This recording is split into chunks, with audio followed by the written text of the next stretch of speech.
En esta clase vamos a hablar acerca de la anatomía y la semiología de la órbita. En la anatomía de la órbita vamos a definir un continente de naturaleza ósea, un contenido que está formado por el globo ocular, la musculatura, la grasa orbitaria, los nervios y los vasos, y unas importantísimas relaciones con la cavidad craneal y con la fosa nasal y con los senos paranasales. La órbita está compuesta por una red de tejido conectivo, grasa, músculo, vasos sanguíneos y tejido nervioso. Todas estas estructuras son esenciales para mantener una correcta posición, una adecuada posición y movimientos precisos del globo ocular. Las anomalías en cualquiera de estas estructuras pueden provocar la pérdida de la posición del globo o la capacidad que tienen estos para coordinar los movimientos. La órbita es una cavidad ósea que está situada entre el macizo facial y la cavidad craneal. Su forma remedia a la de una pirámide cuadrangular de 4 paredes, de vértice posterior orientado hacia el cráneo y de base anterior abierta.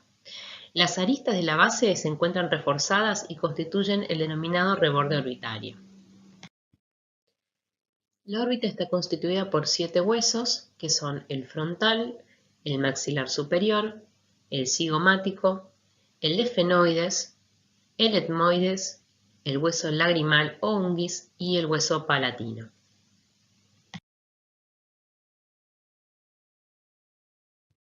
Con respecto a las paredes de la órbita, el techo está constituido por el frontal y por el ala menor del efenoides. El piso está constituido por el maxilar superior, el hueso cigomático y el palatino. La pared lateral por el cigomático y el ala mayor del efenoides. Y la pared medial por el proceso frontal del hueso maxilar, el lagrimal o unguis, el etmoides y el cuerpo del efenoides. El proceso frontal del hueso cigomático y el proceso cigomático del hueso frontal son gruesos, con lo cual protegen al globo ocular del traumatismo lateral. Tanto el piso como la pared interna de la órbita son los menos resistentes y es por eso que ahí son más frecuentes las fracturas orbitarias.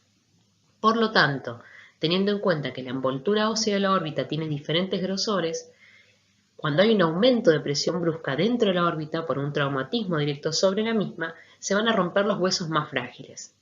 Es por eso que las fracturas más frecuentes son las del piso y las de la pared interna, porque justamente son las láminas más delgadas.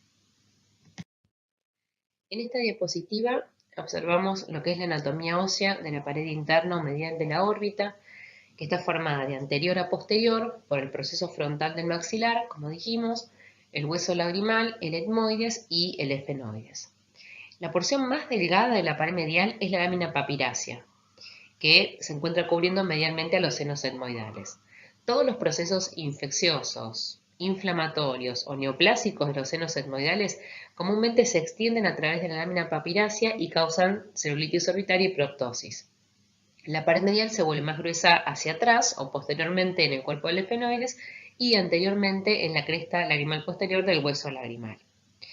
Si observamos la parte más anterior de la pared medial, lo que podemos observar son las crestas lagrimales anterior y posterior, que están formadas por los huesos maxilar y lagrimal respectivamente, y vemos que la fosa del saco lagrimal es una depresión en el borde orbitario que se encuentra a nivel inferomedial, formada justamente por los huesos maxilar y lagrimal. Las relaciones de la órbita son de gran importancia, ya que incluyen a la cavidad craneal, a los senos paranasales y a las fosas nasales, pudiendo extenderse de una a otra estructura tanto los procesos inflamatorios como los procesos tumorales. El techo o la pared superior se relaciona con el seno frontal a través del piso anterior del cráneo, la pared interna se relaciona con las fosas nasales a través de las celdillas etmoidales y la pared inferior o el piso de la órbita constituye el techo del seno maxilar. A continuación vamos a detallar aún más esas relaciones, teniendo en cuenta que el techo de la órbita se relaciona con la fosa craneal anterior y con el seno frontal, el piso orbitario se relaciona con el seno maxilar, la pared lateral se relaciona con la fosa craneal media, la fosa temporal y la fosa pterigo-palatina, y la pared medial se relaciona con las celdillas etmoidales, el seno efenoidal y la cavidad nasal. En las paredes orbitarias existen una serie de aperturas que permiten la entrada o la salida de los elementos vasculares y nerviosos que necesita el contenido orbitario. Estas aperturas son el agujero óptico, la hendidura esfenoidal o fisura orbitaria superior y la hendidura esfenomaxilar o fisura orbitaria inferior. La hendidura esfenoidal está delimitada por el ala menor y mayor del esfenoides. El ala menor del esfenoides delimita lo que es el conducto óptico y entre ambos espacios tenemos el tubérculo infraóptico que se ve en la foto donde se inserta el anillo de zinc. La hendidura esfenomaxilar o fisura orbitaria inferior que se encuentra entre el esfenoides y el maxilar, y también podemos observar la fosa troclear en el ángulo superinterno de la órbita donde se inserta la polea de refracción del oblicuo mayor, la fosa del oblicuo menor a nivel inferior donde se inserta justamente el músculo oblicuo menor, y por arriba del conducto óptico vamos a observar una pestaña ósea que da inserción al músculo elevador del párpado superior. Y a su vez vemos a nivel superoexterno la fosa glandular donde justamente se aloja la glándula lagrimal. La fisura orbitaria superior, en su porción más superior, suele ser más estrecha, donde los nervios lagrimal, frontal y troquear, o cuarto nervio, pasan por fuera del anillo de zinc. Las estructuras que pasan a través de la fisura orbitaria superior por dentro del anillo de zinc incluyen a las divisiones superior e inferior del nervio oculomotor o tercer nervio, el nervio motor ocular externo o sexto nervio y la rama nasociliar del nervio trigémino. La mayor parte del drenaje venoso orbitario sale de la fisura orbitaria superior para drenar hacia el seno cavernoso. Medial a la fisura orbitaria superior encontramos el agujero óptico, dentro del ala menor del esfenoides, que transporta tanto al nervio óptico como a la arteria oftálmica. La fisura orbitaria inferior, que se encuentra entre la pared orbitaria lateral y el piso orbitario, permite el paso de la división maxilar del nervio trigémino, el nervio cigomático, las ramas del ganglio esfenopalatino y las ramas de la vena oftálmica inferior, que conducen al plexo pterigoideo. Todas estas estructuras viajan a través de esa fisura.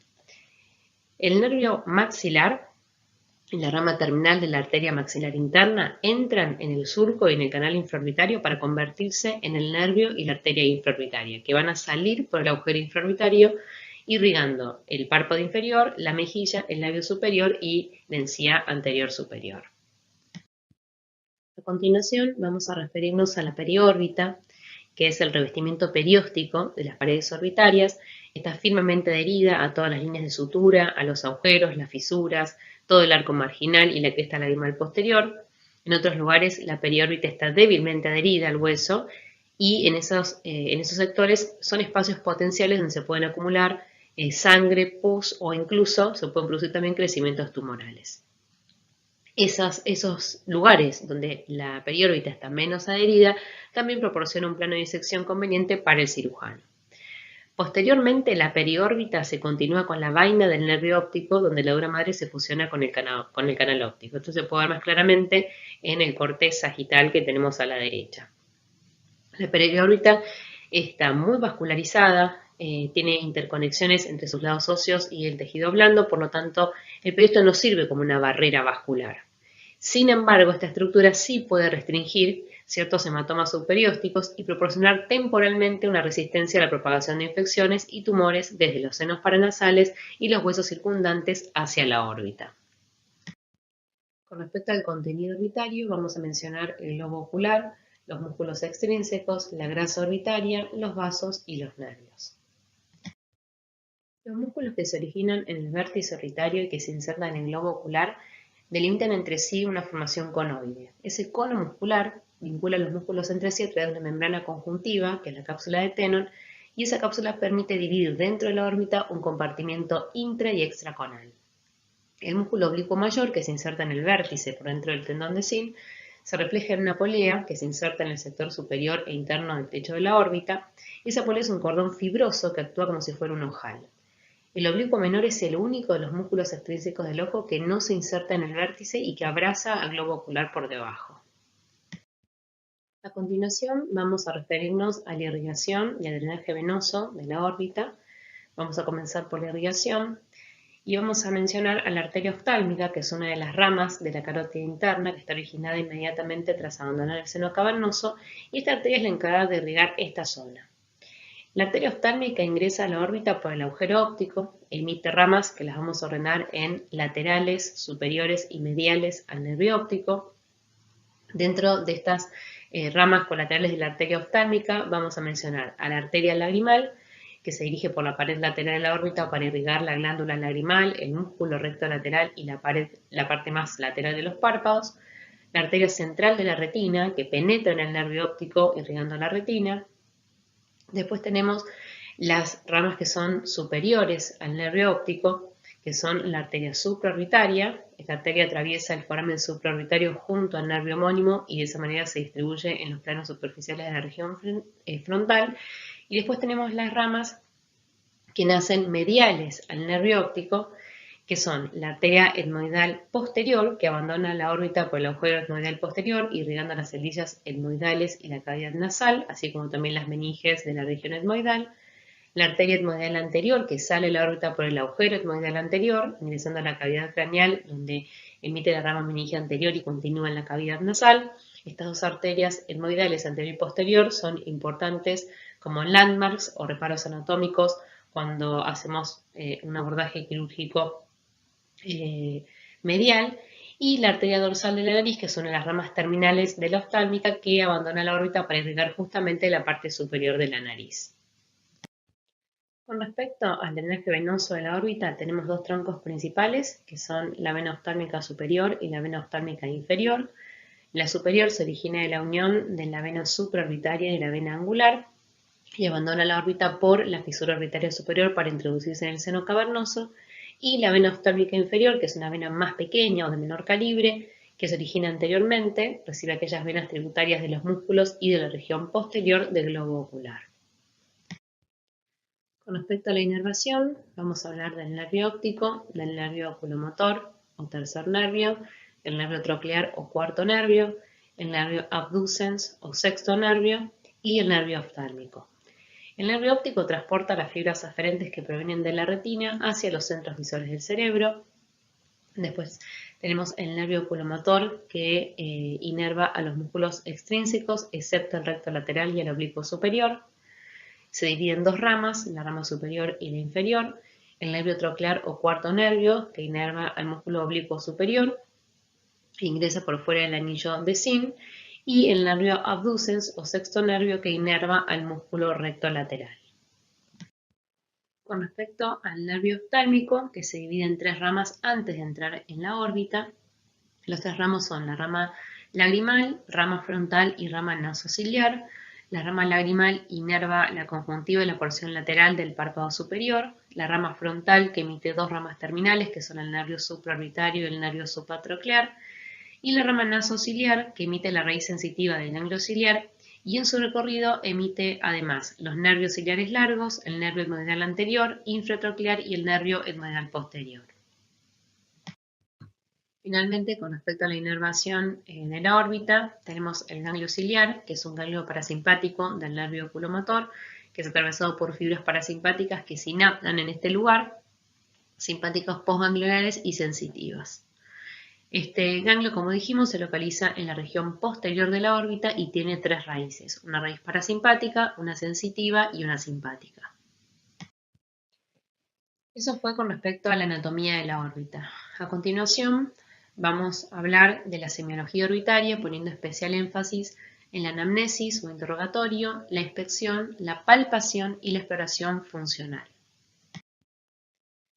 Una anamnesis adecuada va a proporcionarnos la información imprescindible para realizar un diagnóstico diferencial etiológico dentro de la patología orbitaria. Vamos a hablar con respecto a la forma de comienzo y evolución. Una forma de comienzo brusca va más en favor de una hemorragia orbitaria, de la presencia de un enfisema, rotura de mucocele o de una fístula carótido-cavernosa.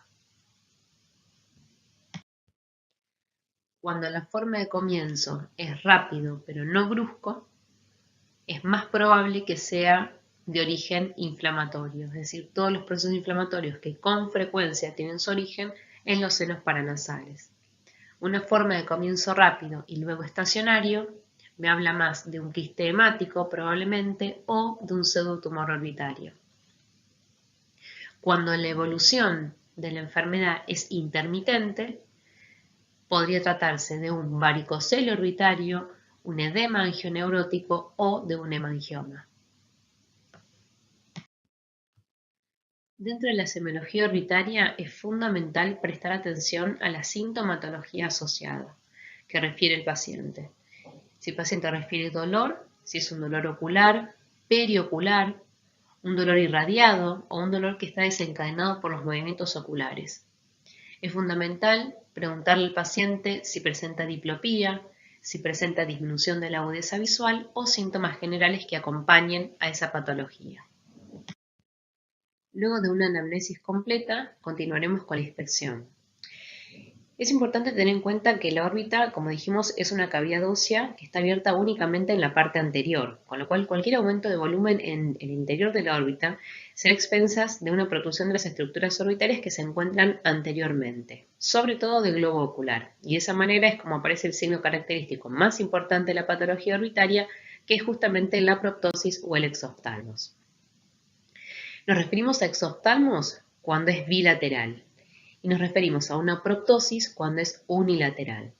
Hay casos de pseudoexoftalmos que en realidad se trata de un aumento de tamaño del globo ocular por la presencia de una asimetría entre ambas hendiduras palpebrales o por la presencia de un enoftalmos contralateral.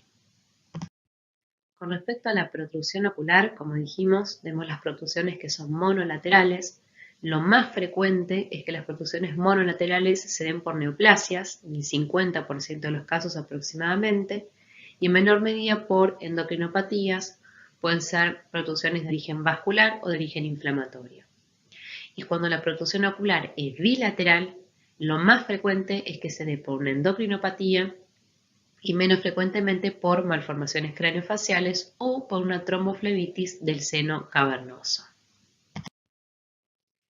Es fundamental observar la dirección de la protrusión, es decir, si es una protrusión axil o excéntrica. Cuando es axil, lo más probable es que sea de origen intraconal o que esté dado por una afectación general de la órbita, es decir, una afectación general sin hacerlo de una forma localizada.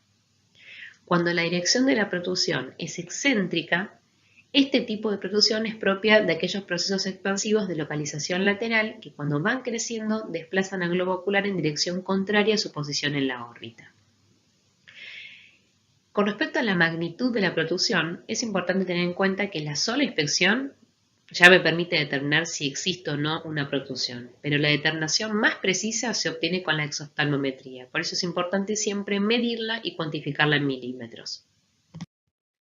Para hacer una medición del exoftalmos y poder cuantificarlo, realizamos la exoftalmometría, utilizando justamente este instrumento que es el exoftalmómetro de Hertel. Este instrumento nos permite medir la distancia del reborde orbitario externo hasta el apex corneal. Normalmente esta medida es aproximadamente 16 milímetros en los adultos, pero es importante que siempre haya una diferencia de 2 milímetros o menor entre ambos y que esta distancia sea menor a 21 milímetros. En la inspección orbitaria es fundamental tener en cuenta los signos oculares asociados, como se pueden ver en estas fotos. Es decir, existe presencia de edema palpebral, estrabismo, quemosis, anisocoria, tosis palpebral, equimosis, quemosis conjuntival o cualquier otro signo inflamatorio.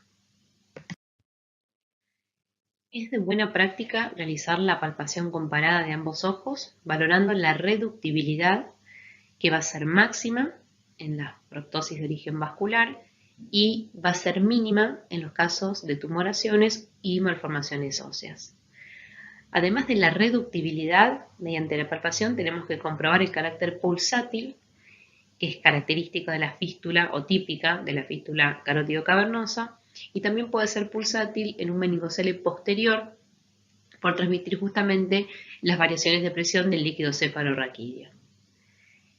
Se debe realizar también una palpación muy cuidadosa de todo el reborde orbitario, del globo ocular, del espacio periocular que esté accesible, para intentar localizar masas tumorales y determinar cuáles son sus características.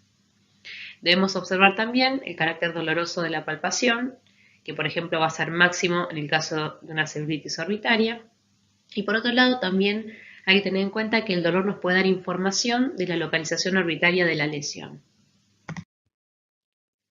Y por último, en la exploración orbitaria, nunca debemos olvidar hacer una exploración funcional, como es la evaluación de la agudeza visual, que va a estar disminuida en patologías que comprimen el nervio óptico, cuando hay lesiones isquémicas, inflamatorias, hemorragias retinianas, cambios de la refracción y en casos de edema de papila.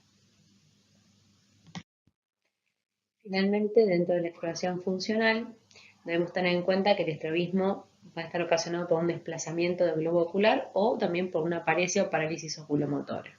Generalmente, estas patologías producen una diplopía.